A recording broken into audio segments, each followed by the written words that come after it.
In today's video, I'm going to teach you how to create a sales order in Zoho Books.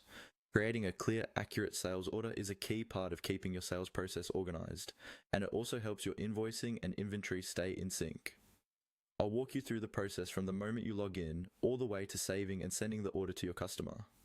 Once you're signed into Zoho Books and you're on the main dashboard, start by looking at the menu on the left side of your screen.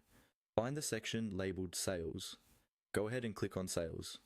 This is where Zoho groups all the transaction types related to selling, like invoices, estimates, and of course, sales orders. After you open the sales section, you'll see a list of options. From this list, click on Sales Orders.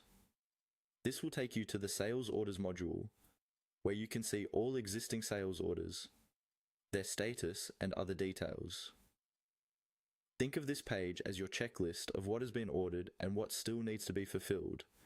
Now, to create a new one, look for a button that says Create Sales Order, usually located near the top right of the screen. Click on Create Sales Order. This opens up a fresh form where you'll enter all the details for this particular order. On the new sales order page, start by selecting your customer from the customer drop-down list. Once you choose a customer, Zoho Books will automatically pull in their stored information, like billing and shipping addresses if you've set those up before.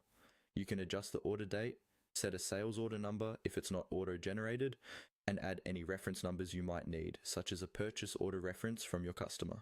Next, scroll down to the item details section. Here, add the products or services your customer is purchasing.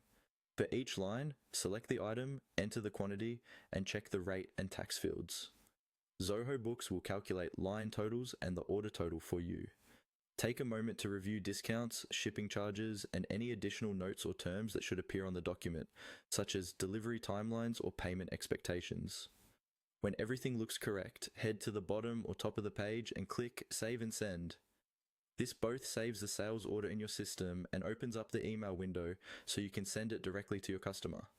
Review the email content, make any small edits if needed, then send it off. And that's it. You've successfully created and sent a sales order in Zoho Books.